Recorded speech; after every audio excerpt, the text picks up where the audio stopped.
I am the current president of Psychology Club, and I welcome all of you. We also have Dr. Dora Finnemore joining us, and Dr. MacDonald, who will be our guest speaker tonight. I don't know if Dr. Wright showed up or anybody knows if she's here, but if she's here, Dr. Wright, good to see you too. And we make a mention, we have our recent former president who just graduated, Dr. James Gigliello. It's an honor to see you tonight as well. So without further ado, I would like to say one bit of housekeeping rule. Please hold your questions to the end of the presentation unless Dr. MacDonald says, are there any questions? You can write in the chat box, and CJ and I will field those for you, Dr. MacDonald, as you present. So without further ado, I turn over the meeting to you, Dr. MacDonald. It's all yours. How long do you want me to talk for? You could talk. The meeting goes for an hour, so a lot of times what in there. Yeah, okay, so I put together a presentation, and let me get my screen. Actually, let me get my presentation up before, because I've got triple screens. I want to make sure I share the correct one. Okay. And let's see, we want that one, I believe.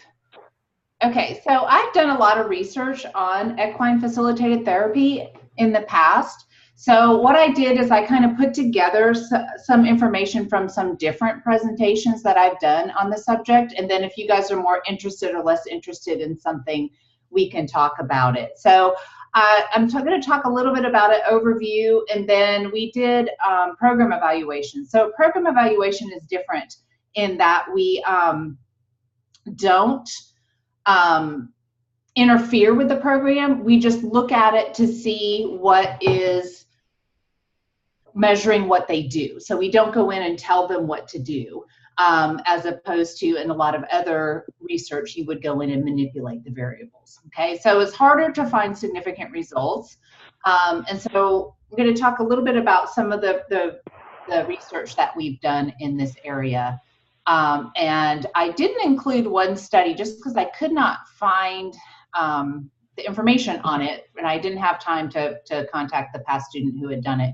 But we did find a program that had a decrease in depression for youth. But most of these you'll find don't have significant results until we get to the adults. Okay, let's go over here.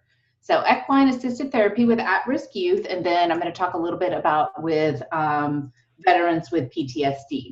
Okay, so what we did is mainly our main population that we were looking at were children with sort of classified as at-risk in some way. So they might have had learning disabilities, conduct problems, clinical diagnoses. And I'm a developmental psychologist, so I'm particularly interested in this population. And emotional disorders, they might have, you know, just a various different kinds of problems that label them as being at risk. And they're at risk of problems later on. So they're at risk of, say, drug abuse in adolescence, emotional problems, psychopathology in adulthood, all sorts of things. So what we know, and a lot of you guys probably know this being in psychology, is that a child who has these kind of problems, often traditional therapy doesn't work with them, or they won't cooperate with it. So many at-risk adolescents view therapists, teachers, or adults in general with mistrust or apprehension. They're just not sure about them, and they may not trust them. Also, if you have kids that are having problems where maybe they act out violently, using some therapy with dogs, people do that a lot, do some animal assisted therapy with dogs. Having them with dogs, sometimes they could hurt the animal. Something about a horse makes it, this is an animal that is so much more powerful than they are, that can make it much more difficult for them to try anything like that. Also, of course, they're supervised. No one is ever left alone with an animal, especially a large animal like a horse. So these alternative kinds of therapies we find can be a little bit more useful. So definition of at-risk adolescents or youth, you know, because we kind of go into the younger on into adolescence. So they're troubled. They may have different mild to severe problems. A lot of times they're truant, they might have drug or alcohol abuse, teen pregnancies, suicidal ideation, and any type of emotional or psychological disturbance. And then there's two different types of therapies that we looked at in our research. Equine facilitated therapy. This is where there are trained therapists present. So there would be someone who has is a licensed therapist of some kind, whether a psychologist or licensed social worker, clinical social worker. They are there to be kind of the therapist, and then the horse is there as well. And then the equine facilitated learning is where the therapists are not necessarily present, but there is a horse handler present.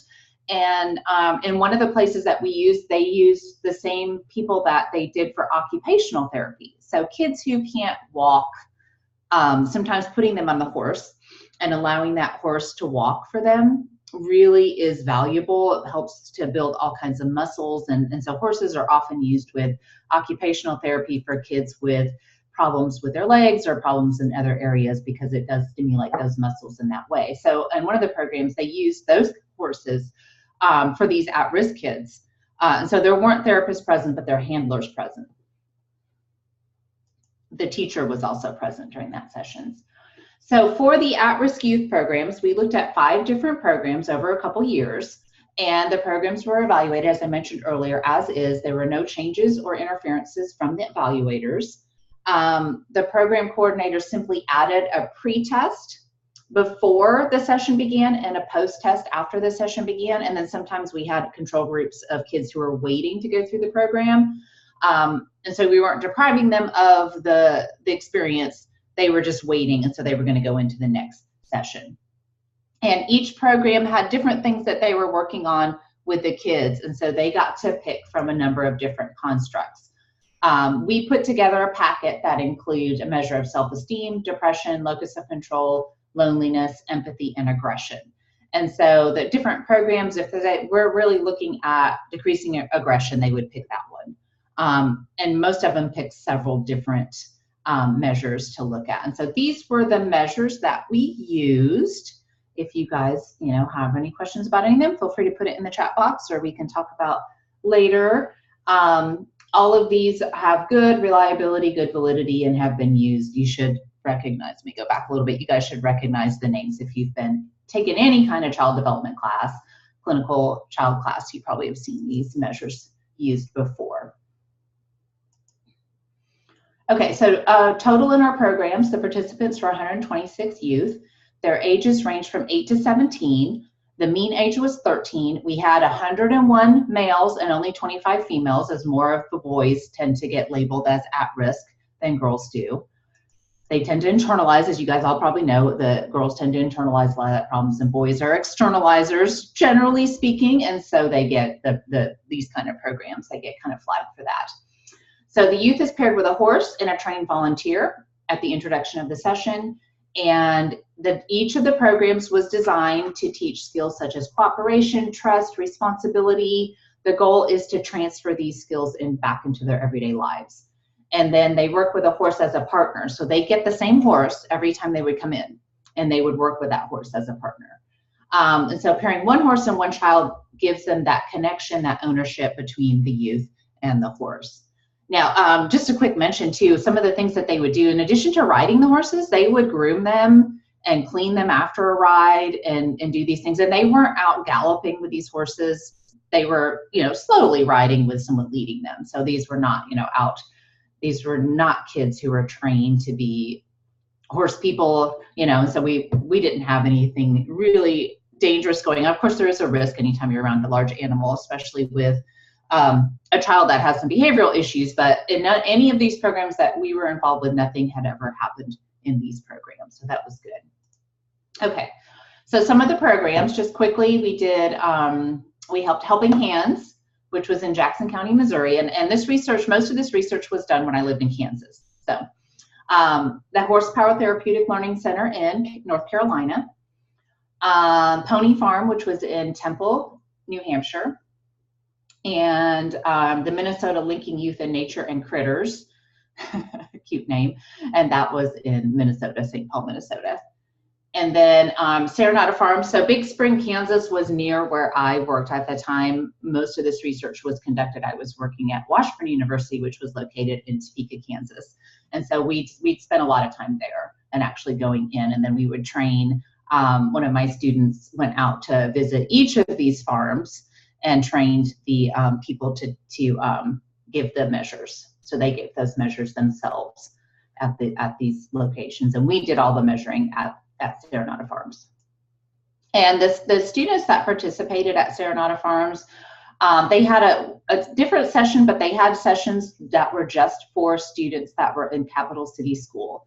And so Capital City School, you can Google it if you want to, if you're interested in learning about them. It's an alternative day school, and it's ages 5 through 12. It has a 3-to-1 student-teacher ratio. It is a public school. So you can imagine the kids that are getting put into a school that has 3-to-1 ratio. As you know, typical public classroom is going to have anywhere from 20, if it's a good school, 25 up to 30 plus students. So these are kids that have been flagged as being highly at risk, so much so that they are put in a public school for at-risk children. Okay, so the individual results here, we had 13 kids for the Helping Hands, 13 to 16. This was an equine facilitated therapy program, so that means a therapist was present. For the Horsepower Therapeutic Learning Center, we had an EFT program, 19 kids, ages 11 to 17. Pony Farm was EFT as well, had 23 kids.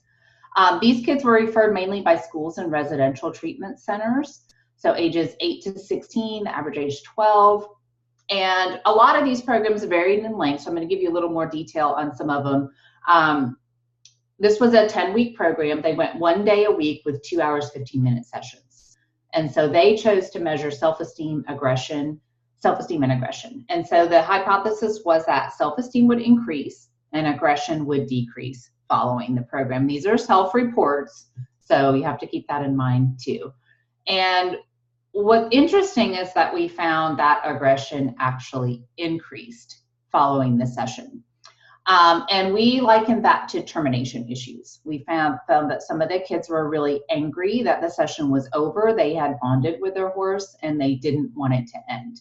So they did not, we found, especially with these subscales here, that their hostility and their physical aggression scores went up following the program. What we do know, especially from our results in Capital City, is that a couple weeks after, some of the behavioral issues went down in the classroom. So we still think it was beneficial. And the way that we handled that, or they handled that with the Capital City and Serenata Farms, was the kids who had gone through the programs got to be mentors for the next group of kids. And so we found that, because instead of saying, oh, guess what, this wonderful program that you really enjoyed is now done and now you never get to see your horse again, that they could come in and be mentors. And so that was an added benefit for them and an added incentive for them to improve their behavior. Okay, so the Minnesota Link was a 12-week program, 2 days a week with 2-hour sessions, and they chose to measure locus of control, depression, and self-esteem. And of course, we predicted that self-esteem and internal locus of control would increase, and then depression would decrease. And again, we didn't find anything statistically significant with that program. And then we have Serenata Farms. So they had 14 kids, and this is equine facilitated learning. Again, these horses were trained for occupational therapy, and it was decided, hey, let's give it a try with these kids. One of the teachers at Capital City School was big into horses and did some horse theme stuff in her classroom and thought this might be a really great idea. And so she had partnered with Serenata Farms to get this done. And so there were 14 kids that were not in Capital City, and they were referred by other various middle schools, ages 8 to 14, with an average age of 11 and a half. And then 2 years of Capital City's program were conducted at Serenata Farms. And then the third year was moved over to R&D Ranch in Topeka. The owner of Capital City Farms actually died. It's a terrible situation, and so the program couldn't continue there as everything got sold and and all kinds of mess when someone dies and their children, came in and took over the farm, and those sorts of things happen. So it was conducted at R&D Ranch, which was a very similar facility. And so again, that's, it's a little bit different, but the program was the same. And so we predicted that the equine program would increase self-worth, self-esteem, interpersonal empathy. We did the whole gamut of tests because we were there to do them. Internal locus of control, and then we predicted a decrease in feelings of depression and loneliness. And let's see, so, and this is the capital city, the special purpose day school. And this was an EFL program. We called it Horsepower. The teacher actually came up with that. And their ages were 10 to 13. And these children suffered from severe behavioral conduct disorders and learning disabilities. So here you can see they have behavioral disorder or special ed. Now, and you'll see that there was 28 of them, but that it adds up to more than 28 because most of them have multiple diagnoses. Emotionally, mentally handicapped, ADHD, learning disability. There was some PTSD, depression, OCD. 3 of them had OCD. There was a bipolar kid, an explosive kid, an autistic kid, a borderline kid, PDB kid, an OHI kid, and I'm blanking, other health impairments, what that means, other health impairments. So it's kind of good to go back again. If you guys want me to detail what any of these means or talk a little bit more about any of them, again, this was a pretty tough population. So, and then the special education teachers at the day school referred the kids to the program. The kids also suffered from low IQ. We had a lot of learning disabilities, and so they, whether they actually were mentally retarded or learning disabilities and couldn't do well on tests, we did read each question to these kids because we were worried about reading comprehension. And so we did do one-on-one. We had issues come up. So that's a normal IQ distribution. Let me take it to where the kids are. So this was the IQ distribution of our kids. So let me compare again. There's normal, and then there's our population. So as you guys can see, we were lucky to get some in the normal range, and we had just as many in what we would consider technically mentally retarded, so mildly mentally retarded range. And again, there were some learning disabilities, and we don't know if all these kids actually were mentally retarded. Having interviewed quite a few of them myself, a lot of them seem to be a lot brighter than their IQ scores would indicate. But we did have children who disclosed abuse while we were doing the testing, talked about violence in their homes, and all kinds of things. And we did have a school psychologist there, and any disclosures were reported to the school psychologist, and she already knew about everything that they had told us. So it was not anything that was a surprise to them. So what they did is 9-week sessions, and only 4 or 5 students would go for the 9-week session. And then the students that were waiting were the control group. And then the horsepower was also incorporated into the classroom as an academic subject. So they did their math around horses. They did their reading around horses. They did everything around horses for that unit that they were in that EFL program. And so we did a battery of questionnaires before pre-test and then after in the post-test. And we did the same with the group who was waiting in the control group. We did a pre-test before the 9 weeks and then a post-test. And if they were going into the program for the next session, that post-test was their pre-test for the experimental session. And then the questionnaires that we used here were just some of the same ones that I showed you guys earlier. And what we did find, and here's the actual t-test, you guys can look at the significance levels. You can see that we didn't find anything. So, and again, our population was pretty tough. So we didn't find anything statistically significant, and we also had a pretty small sample size. So you can see nothing here. If you guys have any questions about these at the end too, I can go back to these slides and talk about that. But since there's nothing statistically significant, we did not. And of course, we couldn't get this published because of that as well. So, so what we did instead is we developed some case studies. And note that these are not necessarily the kids in the case studies. And then I put little bars on their face, but these are kids in the program. So we had a 10-year-old, and of course we had permission to use their photographs, but I still cover their faces just in case. And this is so many years ago, it would be very doubtful that they would be recognized, but just in case, you never know. So we had a 10-year-old girl with post-traumatic stress disorder. She had a history of sexual abuse. And was very, very anxious and distrustful and fearful of men, as you can imagine. And then Bailey was her horse.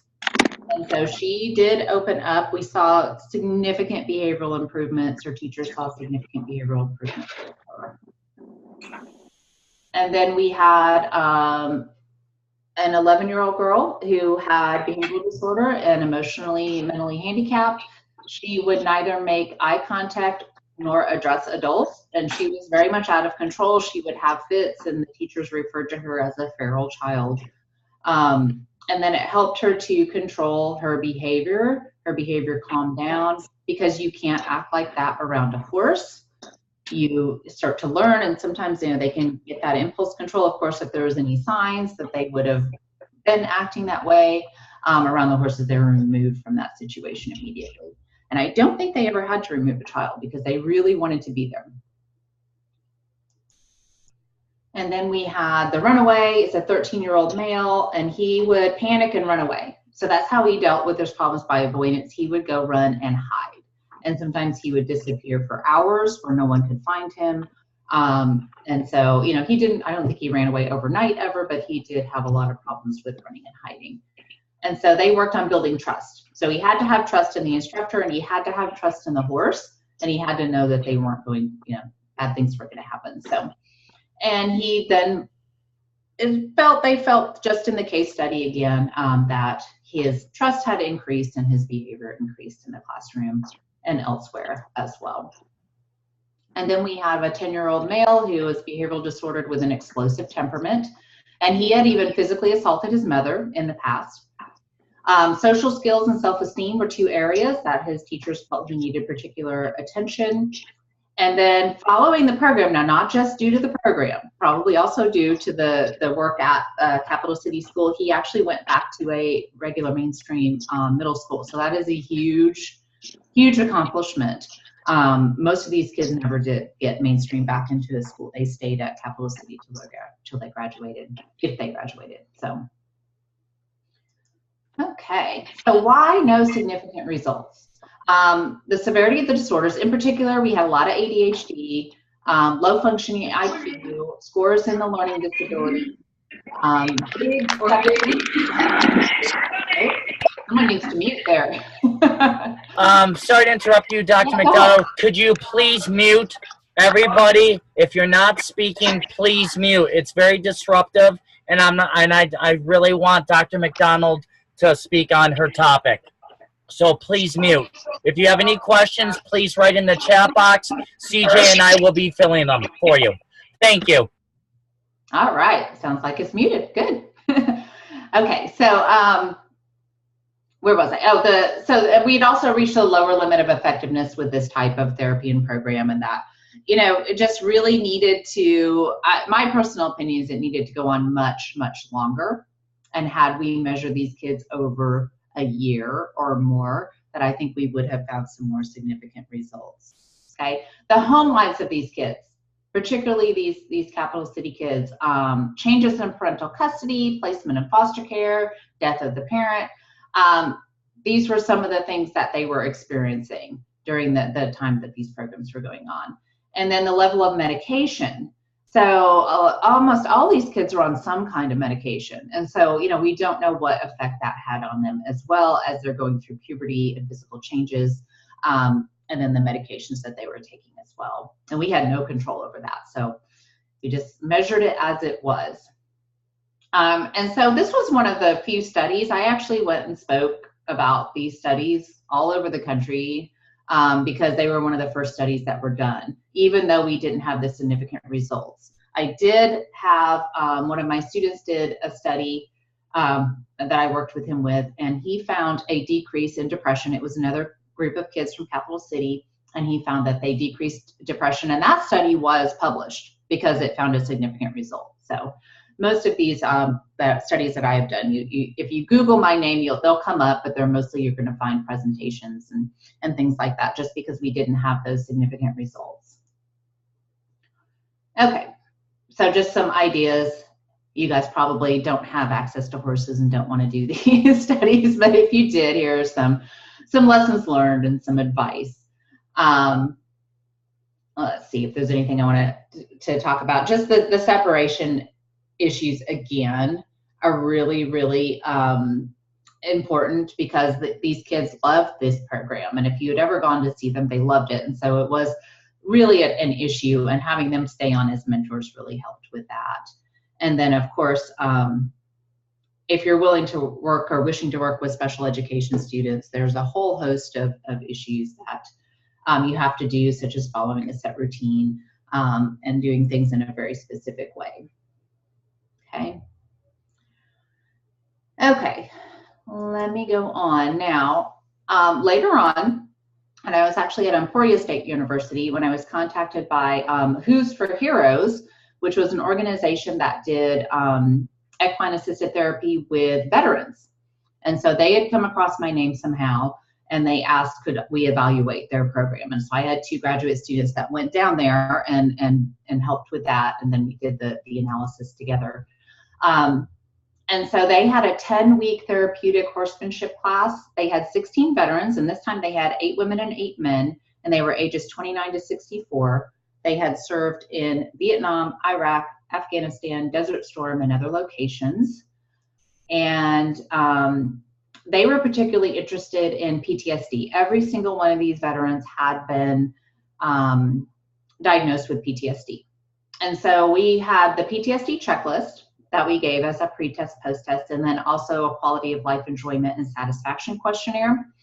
Because we wanted to see, a lot of them were depressed, a lot of them had issues, but the program did not want a lengthy battery of tests. They wanted quick and simple. They just wanted to kind of just see if was it working. They felt like it was. They thought they could get a little more funding if we had some empirical support to show that it was working. And so we did, again, participants right before the program and right after. They were not able to provide us with a control group. And so we did not have the control group to compare to. And so, that can be difficult because maybe they would have gotten better anyway over time. But it was just 10 weeks. And so if you guys know anything about PTSD, I think you know that 10 weeks is probably not enough time to show significant improvements without some kind of intervention.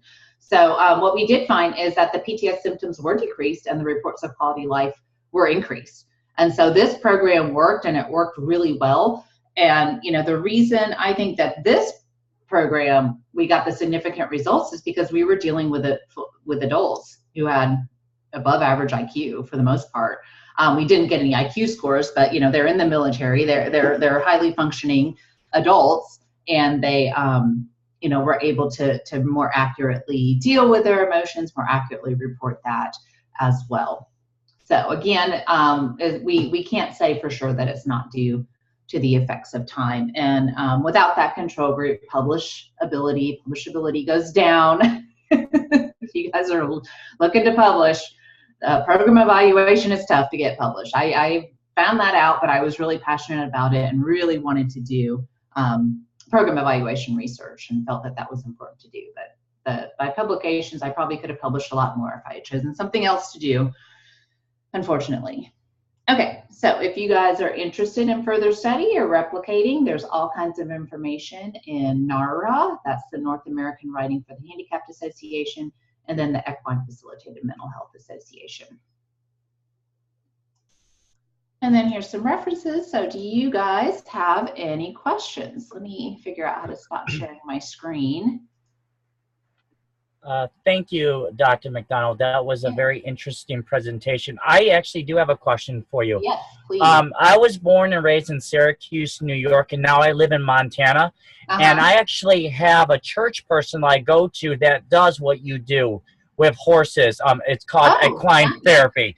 But my question for you is, how do you get a person, whether it's an adult with PTSD, Asperger's, or a child, to not be afraid of the horse? Because one thing you didn't mention, and I know this from working with her, is that if a person has a disability or some type of issue, and they see this big, large animal, and they're smaller or whatever, they're going to freak out. Yeah. So what did you guys do when you did your study in order to correct for that issue? Well, the program selected the participants themselves. And so if the child had, my thinking is in most of them, I know with capital city, if the child had deep-seated fear of horses, then they wouldn't participate. And because there were plenty of people who wanted to participate, it was easy enough to have them not participate. I know if they just had mild fear of the horse, then they would try to work with them on that to see if they can overcome that. But, if someone is completely freaked out, then obviously you don't want them near the horse. Now, these horses are trained so that they don't react when a child kicks them. And I mean, the horses that we worked with that, that I got to see directly, these kids, some of these kids in the occupational therapy are ripping at their manes and they're kicking and they're excited. And these horses just would be chill, And so there's a special kind of horse that was chosen for that. And so, you definitely wouldn't want them around a horse that had not been trained for this. And you definitely would want a child that has that kind of fear that's debilitating. Maybe not, but I would suggest in those cases is to have the child watch. Just kind of watch, just hang back and watch, and then let them, decide if they're going to be close to the horse. Don't force them. These are kids, especially if they're kids with these issues, or even adults with these issues. You don't want to force them to do anything. They've had so much trauma in their past that it should be totally up to them. Okay, thank you. And my other question is all those scales that you used, you said you did a pre-test and a post-test. Yeah. How were you able to, because I'm also an ABA major, I studied applied behavioral analysis, so how were you able to compare the pre-test with the post-test? Because especially with children and adults with disabilities, when you do a pre-test, they may say A, B, C, D, I'm just making up something, and their scores would be really high, but after you do your intervention, your post-test scores reveal that the pre-test scores are way off base. So how did you correct for that type of error as well? We did, for our population of kids, we actually did the interview with them so that they weren't just correcting there. So in the harder self-esteem scale, one of the questions has two little stick figures, and it has one that has a hat and one that doesn't. And so what we would find, and we'd say, it would ask, do you feel more like the kid? Sometimes I'm sad. Do you feel more like the kid with the hat or the kid that doesn't have the hat? And we'd have kids that say, I like hats, and would pick the hat. And so you just can't use those results, or you had to find a way to say, okay, don't look at the hats and cover those up, and then do it in that way. And so, it's hard to know whether they're comprehending. It's hard to know whether and that's another, confounding factor in the research. It could just be another reason why we didn't get any significant difference. We did get differences, but significant difference between the pre-test and the post-test because of that. That they didn't comprehend. That's why we felt a lot more confidence in the PTSD veterans, because they want the treatment, they want to get better, they wanted to be honest on these questionnaires. So. Right. Yeah. Okay, thank you. Anybody else have any questions for Dr. MacDonald? Please ask. Dr. MacDonald, I have a question. So what would be the next logical step after this program for, like, say, the veterans with PTSD? You saw that there was some success. What next?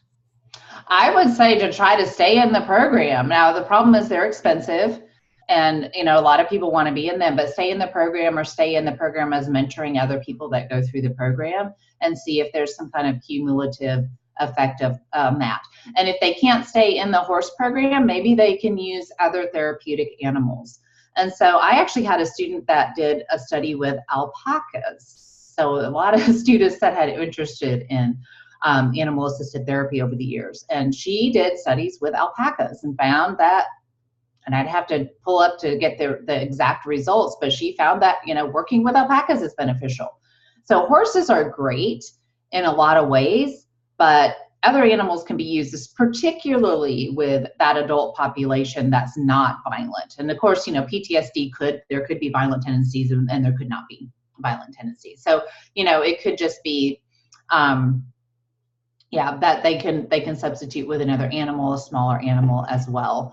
If any of you guys are in therapy or doing therapy as part of your practicums or have ever been in, sometimes there's the therapy cat or the therapy dog that kind of hangs around.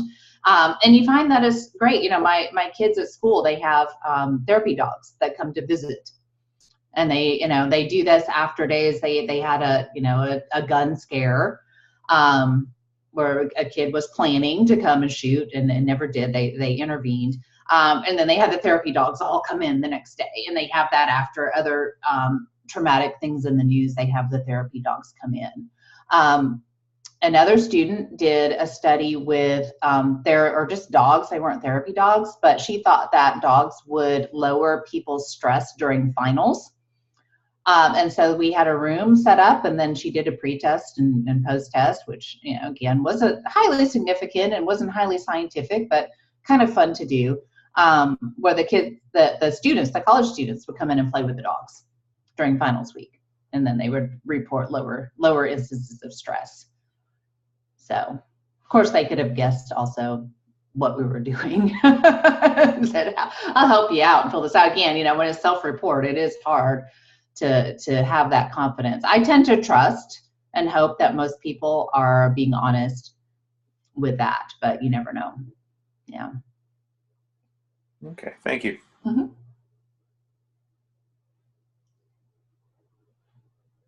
Anybody else have any questions for Dr. MacDonald tonight? I haven't looked at the chat. Let me look at it. I'm looking at the chat and there's no messages yet. Okay. So. I have another question for you, Dr. MacDonald. Sure. Okay, since you did this study, Mm-hmm. what is one thing that you found interesting or challenging while working with the vulnerable population? I mean, what was... Oh my goodness, just one thing. Well, you can name many. That's fine.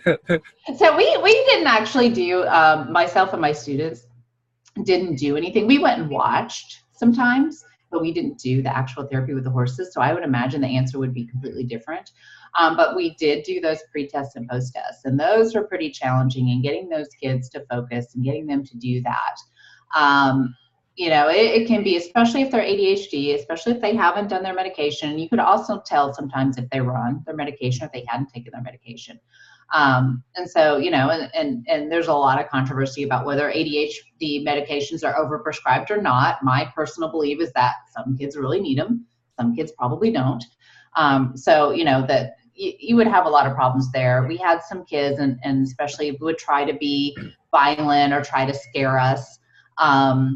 We did find, sometimes with the younger female college students, they would either try to be intimidating or they'd try to flirt with the young males in the program. But they would, that was pretty challenging to get them to complete it. And so we did throw out some measures because we didn't have confidence that they were done correctly or that they were taken seriously. Okay. And that's really all you can do in that situation, is just not use it. Right, right, exactly. So were these students actually removed out of their environment for the period of time that they were in the program?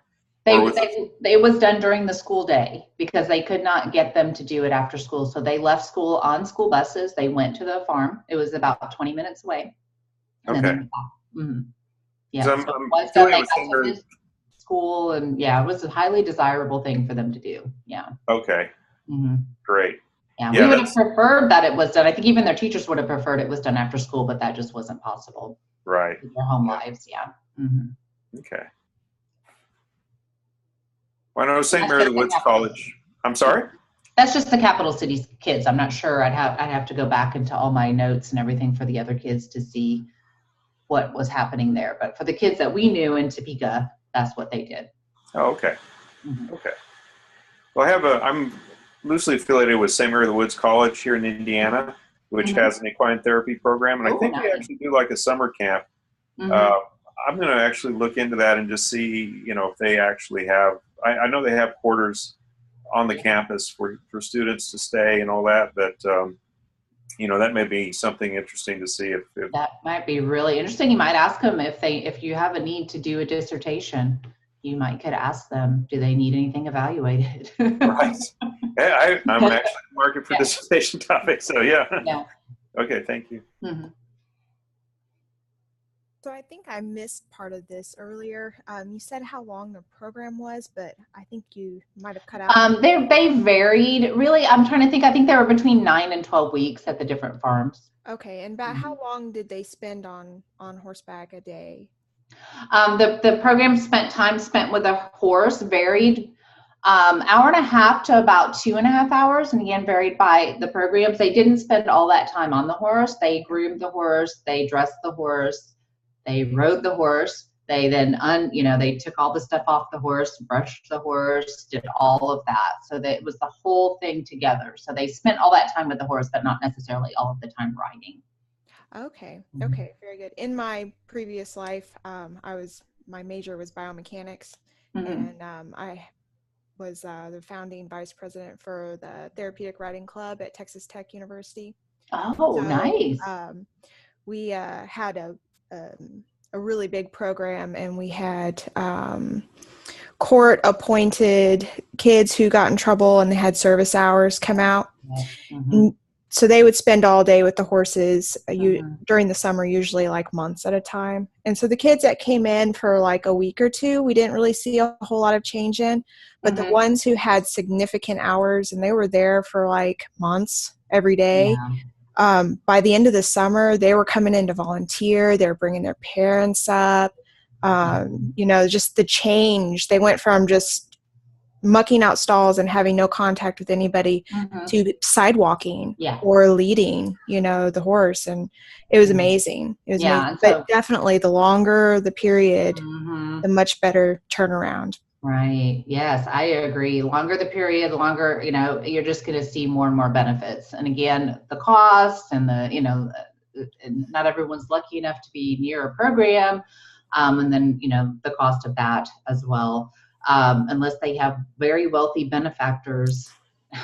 Which we did. Yeah, it is. And that's what most of the Serenata Farms was, a very wealthy couple who just wanted to do this. And they just did. And so, they had the money to do it. I don't think they charged for it. So, it just was, And so, it's just whether it happens or how it's going to happen, and the longer the better. But yeah, that sounds like a great program. It was wonderful. Yeah. It really was. Thank you very much. Yes, thank you.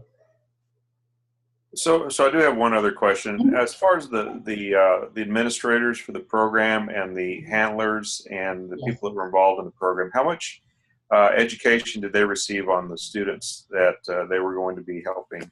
I'm sure it varied from program, but again, that would have been up to the program and not us, since we were just evaluating as it existed. So I'm not sure. I do know with those capital city kids that they did know, what a little bit about them, what their diagnosis was, so they knew what to look out for. The teachers were also there, so they were there too. So if something went wrong, the teachers were there to handle those kids and remove them from the situation. But I don't think that they had any problems, because they got to leave school, they got to hang out with horses, they got, they knew if they were a problem, they might get this privilege taken away. And so they were pretty good. Yeah. Cool. Okay. Thanks. Yeah. Any other questions for Dr. MacDonald tonight? Any takers? Anybody? If you guys want, let me put my email address in the chat box. If you guys want a copy of this or have any follow-up questions later on, or you decide to do a dissertation on this sometime in the future, you want some resources, feel free to reach out. I do have one more question for you. Since these sessions were during school hours, what did a session consist of? I know you talked about the children grooming the horses, but if there are 1 to 2 hour sessions, what were the various activities and how long was each of those activities to make up the sessions? I don't remember offhand. Yeah, it's been a while. So I know that they had to lead up. They had a whole thing that they did. It was extremely structured. They did everything in the same order every time they came out there. As if you're ever dealt with special education kids, it's got to be structured. And then they did in the classroom too. And so they went over what was going to happen in the classroom. They went there, they did the things, very, very structured, and then they would earn the right to ride the horse. I know that was a big thing. They had to earn it. And then they would ride the horse for a while, then they would come and they would, kind of do the backwards things. So I don't remember offhand. The main teacher whose brainchild it was at Capital City, her name was Megan Taylor. And I can dig through my old files. I could probably find all that if you're really interested. I really am. Mm-hmm. It's really awesome. She had a booklet and, kind of a guide that she put together for the other teachers to follow. One thing that I've learned, because I have Asperger's, and I knew growing up, I've always been afraid of horses. I don't know why, because I think they're powerful and they could kick you and, that they can really do damage. But now that I live in Montana, I live right next to a farm, basically, and I go there every evening with my dog, and we just sit there and feed them carrots, and there's just something peaceful about a horse. Yeah. But like with anything, you have to respect the power, just like with people with disabilities. You got to know what makes them tick, what triggers them. And so since these horses were trained to, if these kids were unruly with them, how could you prepare the kids and say, you know what, the horse doesn't like you pulling on their tail, to make them stop doing bad things to the horse? I mean, how was that arranged or worked I know out? that they just said if you did something bad to the horse, you're out of there. So, I think that was enough for them. Also, there's just some kind of respect. So if you have a child that wants to abuse, like the 10-year-old who was abusing his mother, they can't do that to a horse. And the horse is going to put up with some things, but the danger would always be there that if you really, and of course there's people there, they're not going to allow them to get to that point. But, so they really, in the chat box. I just saw that too. Yeah, they can read that, and they will pick it up, and dogs too. They just kind of know, they kind of can tell, and so it does take a special animal to be put in that situation. You certainly wouldn't want to just pick up any horse and say, right. So but it's just something you just don't know that's going to be the case, but you hope that that's going to be the case, and you're prepared in case it isn't, and But now, they did not have those issues in the programs. Now that some of these programs have continued after we, haven't been involved. So I don't know that they've never had those problems. But now with all of the four places, because I lived in near Joplin, Missouri, in a little town called Rocky Comfort. Which one of those the four places do you feel were the most predominant? That if I was to recommend somebody to do this horse therapy sense thing, as I call it, which ones would you recommend based upon what you've experienced? Not based upon your data per se. Yeah. I think any of these would be fine. Any of them would be good. It's really going to depend on, do they have room? So maybe they should ask all of them. Right. And see, do they have room? Do they have, are they able to accommodate that? But any of these programs we felt really good about. Oh, good. Okay. Great. Thank you so very much. Thank you. You're welcome. Any other questions for Dr. MacDonald tonight? Anybody, if you want to type in the chat box, you can. It's 6:50. We got a few more minutes. Unless you guys are done, let me know what you guys want to do. There's not any questions. Good.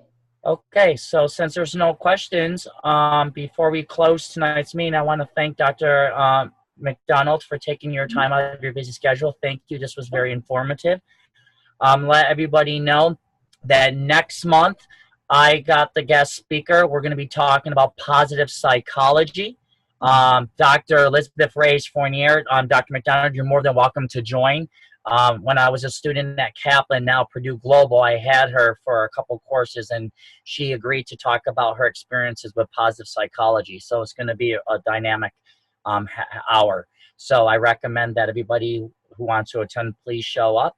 And thank you all for coming. And don't forget the newsletter to write. If you guys want to write, the newsletter will be due at, about the middle week of August is when we're going to publish it, due to graduation. So Dr. MacDonald, if you would like to write anything for the newsletter, I created a newsletter for Psychology Club. Be more than happy to have you write and stuff. And anybody else who's here, please feel free to write. So with that, I make a motion to close the meeting. Do I have a second from anyone? I second the motion. Yeah, I'll second. Okay. Thank you, Eric, because I don't see my vice president around, but I know she's here. Oh, okay. I didn't know if you were still here. Okay, so everybody, thank you all for coming, and I wish you all a great night. Thank you again, Dr. MacDonald. I will be in touch with you. Bye, Manny. Nice meeting you and everybody else. Nice to meet all of you guys. Thank you all for coming. Okay, bye-bye.